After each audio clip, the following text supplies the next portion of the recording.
Fighting for freedom, liberty, and the restoration of the Constitution. The Patrick Riggins Show.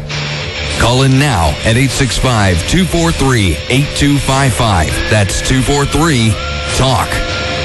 And now your host, Patrick Riggins. One thing I touched on during the opening segment was a little bit of just things that are going on in the country. And one of the things I see is we talk about legitimacy, and we have problems sometimes with leaders having legitimacy, and I don't mean just at the country level. Applies to all level of government and private organizations. This is veering off a little bit of the political, but one thing that kind of bugs me is you can tell if someone's a true leader if they follow the rules they actually seek to impose on others. If they don't, then this person ceases to be a leader and is essentially a dictator, because they want to dictate rules for you to live by, but do not feel compelled to obey those same rules. This is what we're seeing in our government now and the leaders we have in Washington.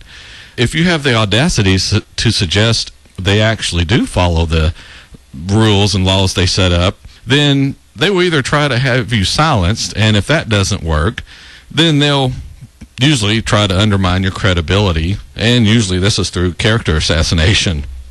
Just look at the Chinese government and how it handles dissent. If you dare to speak out, you are either sent to prison, where you are taught the proper way to think, and if that doesn't work, well, you'll probably not be heard from again. Should you make it out of the country, they will more than likely engage in undermining your credibility with lies and allegations about your character in order to dissuade others from following you for fear of being painted with the same brush the government used to paint you with. And they use it and say you're an enemy of the state, although they will usually use the term enemy of the people, because not many citizens will identify with a state, but they do identify with a people because these are their neighbors, their friends, and if you're an enemy of their friends, then they won't like you either. Liberals and others seeking total and unquestioned control of other people will always seek to quiet dissent. Any dissent, no matter how trivial, because any small dissent tolerated will only lead to more.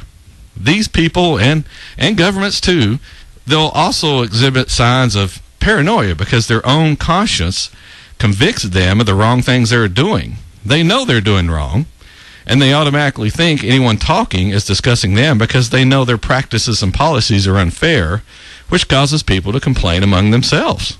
Have you ever noticed that in a government or society that is not violating people's rights or treating them badly, they don't try to suppress the free expression of ideas? It is because they do not fear the people. They are not trying to dominate and control them.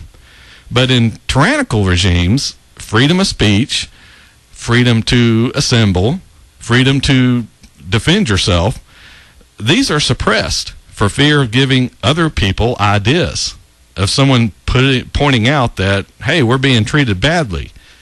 And what we're talking about happens at the country level with governments, all the way down to a personal level in small organizations. Just look at some of the homeowners associations. Some of their tactics and punishments would make a third world dictator proud. Not even religion is immune. If you read the Bible, this is what was getting Jesus into hot water all the time.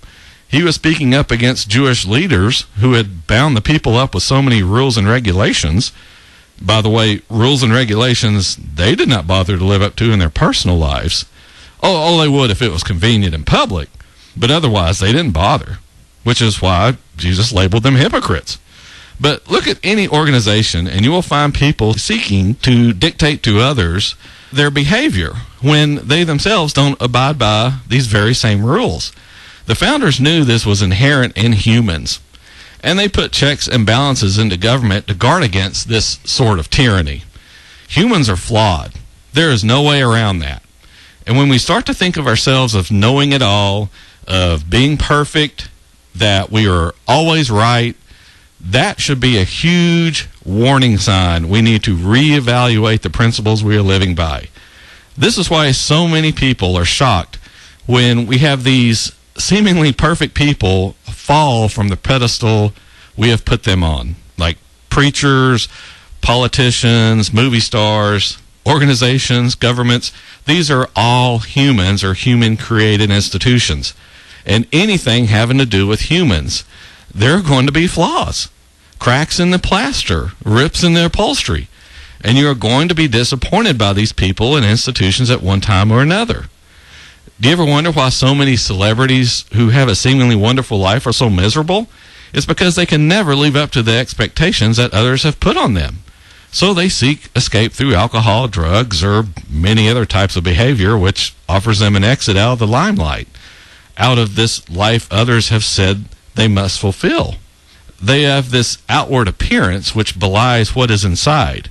And this disconnect over the long term between who they really are and what they project to others eventually causes mental problems. To put it frankly, the difference between how they act and who they really are. It would be like helping people for whom you have contempt. You can fake it for a while, but eventually your true feelings are going to come through. At that time, there are two roads you can take. You can either change your mind about the people you seek to help, or you can stop trying to help them. The key is to recognize we are all human, and thus need to be constantly on the lookout and not believe our own propaganda. By keeping a modest and humble disposition, we avoid becoming a hypocrite and making it hard to live with ourselves. And if we cannot live with ourselves, it's going to be hard to live around others, and vice versa. We're coming up on the last segment of the show here. Boy, this show just flies by, Tori, I tell you. It's just because it's fun. Yeah, I guess so. Anyway, we have to go to a break real quick. Oh, we have a couple of things. I don't know what we're going to get to. We'll figure it out on the break. And when we come back, we'll have the last segment of the show. We'll be back in a couple of minutes.